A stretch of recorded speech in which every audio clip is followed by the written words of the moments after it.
Здравствуйте, дорогие мои! Я рада приветствовать вас в этот прекрасный весенний теплый день. Проведем с вами урок русского языка для 6 класса с кыргызским языком обучения.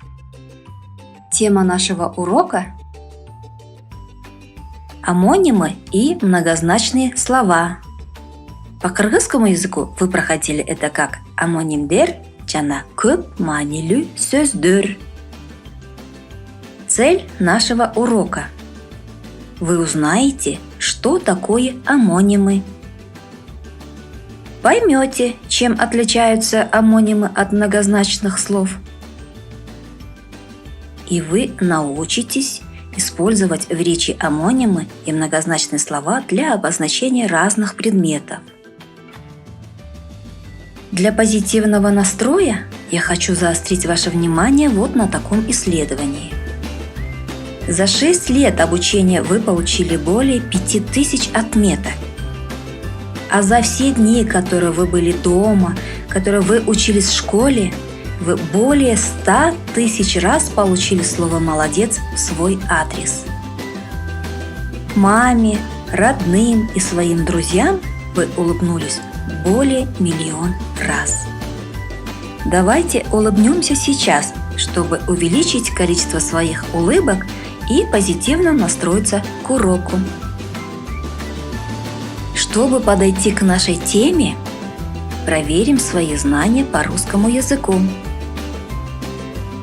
И заодно сделаем упражнение номер 7 на странице вашего учебника 149. Ребята, подумайте над вопросом и давайте восстановим в памяти. К этим словам, которые указаны перед вами, подберем слова, противоположные по значению. Это слова богатый, одинаковый, внимательный, трудолюбивый, медленный. Вот к этим словам вы должны подобрать слова, противоположные по значению.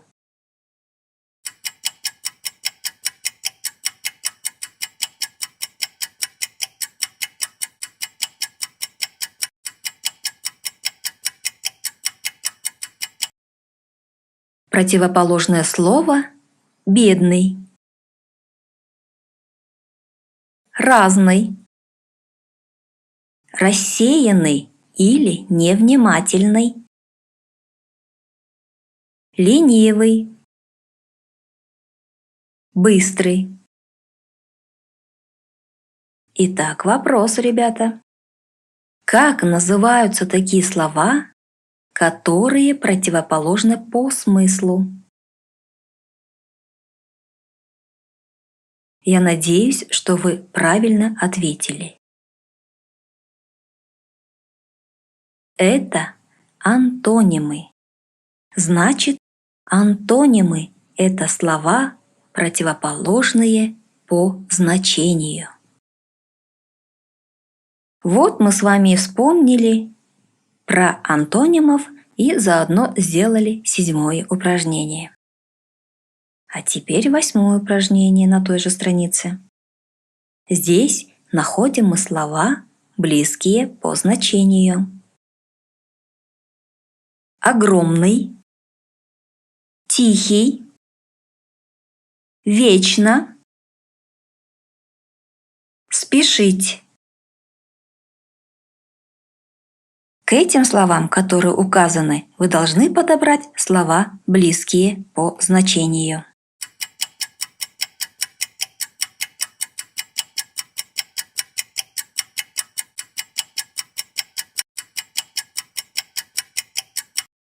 Большой, спокойный, бесконечно, долго, торопиться. Я верю, что вы ответили правильно. А как называются такие слова, которые близки по своему значению?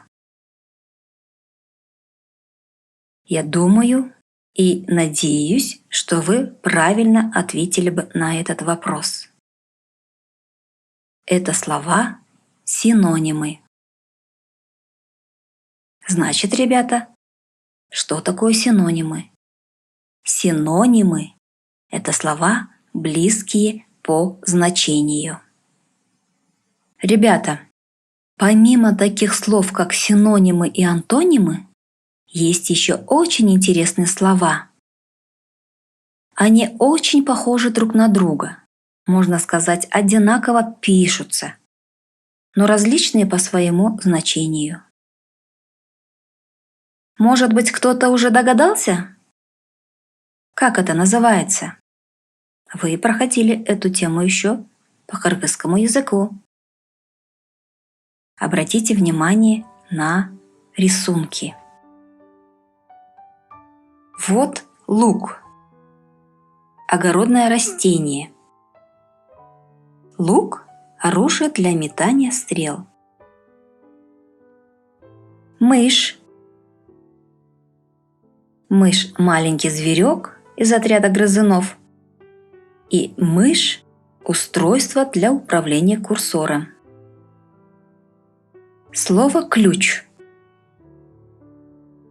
Ключ скрипичный – это знак, который выставляется в начале нотной линейки. Здесь еще ключ как вода, как родник.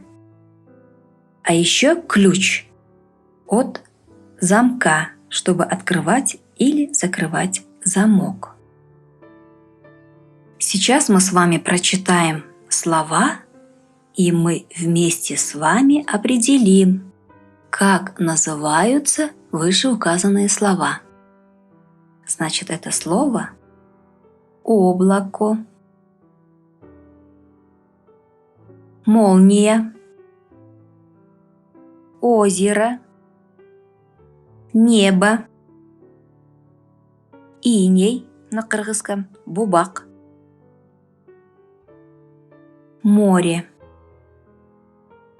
Прочитаем вертикально заглавные буквы.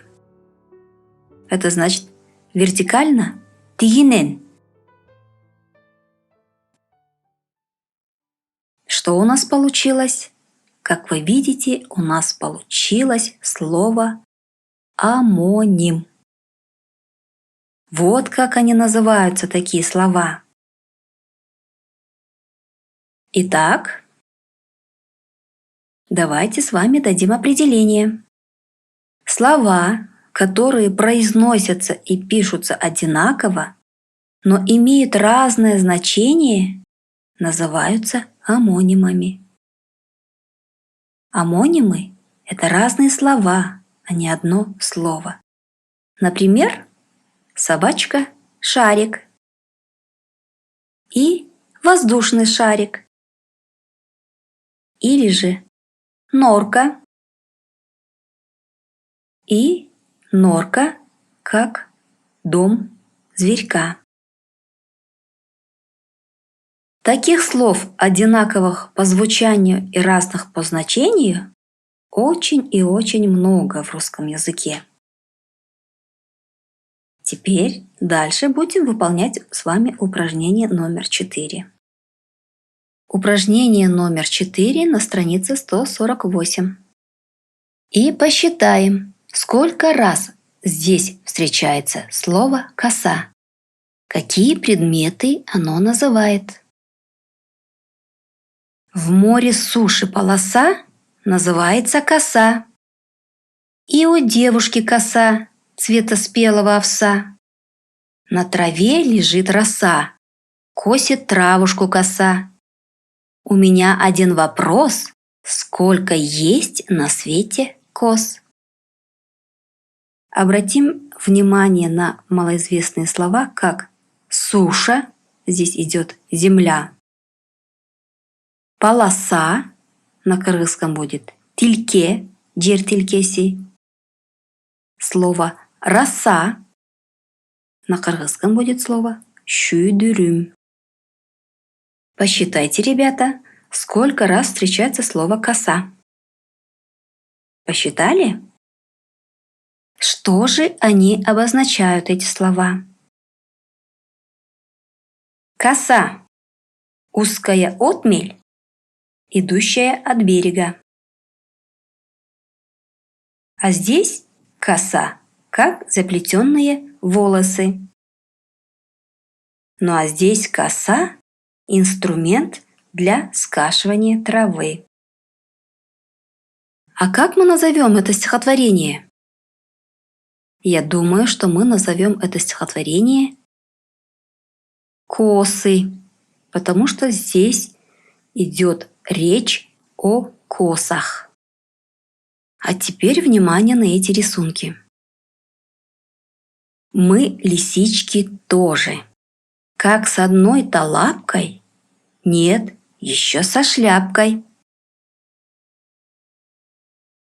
Вы, наверное, догадались, что здесь лисичка идет как грибы, и лисичка – это как зверь.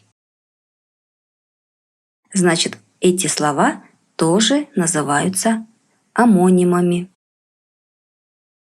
Вот, ребята, мы с вами выяснили, что такое омонимы.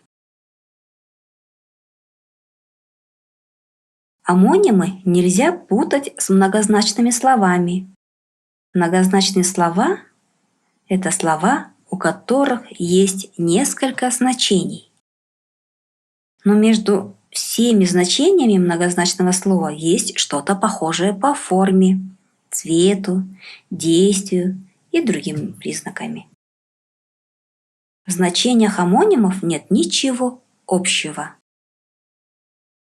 Например, хвост собаки или же хвост самолета, хвост поезда, хвост очереди и так далее. Такие слова, ребята, называются многозначными словами. Или же крыло самолета, крыло машины, крыло беркута, крылья беркута. Синее море – море пшеницы. Небесный гром – гром аплодисментов. А теперь давайте будем читать с вами сказку. В одной сказочной стране жили слова. В той стране было много жителей, и богатые синонимы, и вечно спорящие антонимы, и многозначные слова со своими большими семьями. И вот однажды в двух разных семьях появились сыновья. Они были не просто похожи лицом, они были одинаковые. И имена у них были одинаковые – Лист и Лист. Соседи стали звать их Лист первый и Лист второй.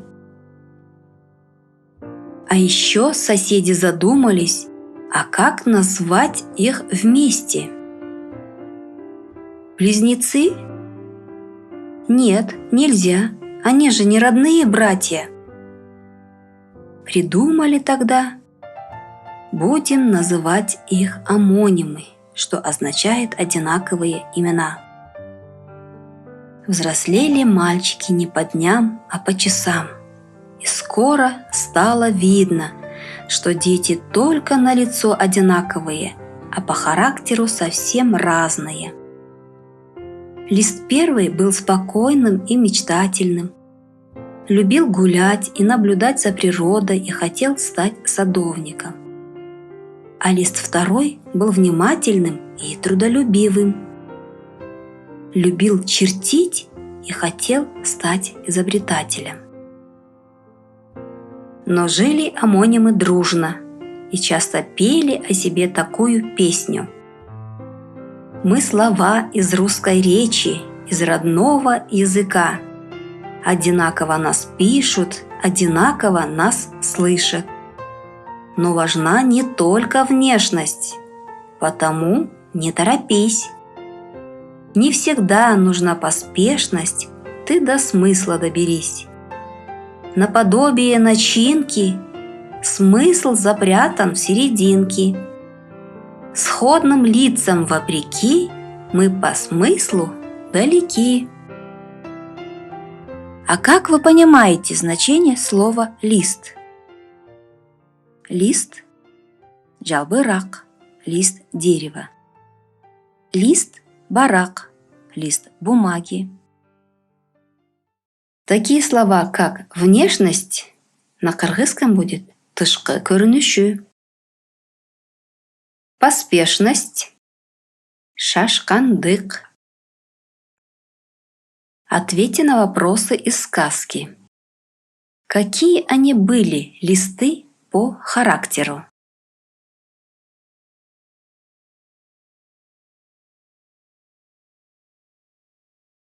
Лист первый – спокойным, мечтательным, любил гулять, хотел стать садовником. Лист второй был внимательным, трудолюбивым, любил чертить, хотел стать изобретателем. Вот, ребята, прочитав сказку, мы уяснили, что омонимы, они пишутся одинаково, а значения у них совсем разные. Вот, ребята, мы с вами ознакомились с новой темой и поработали. Давайте с вами повторим. Итак, как же называются слова одинаковые по звучанию и различные по смыслу? Эти слова – омонимы.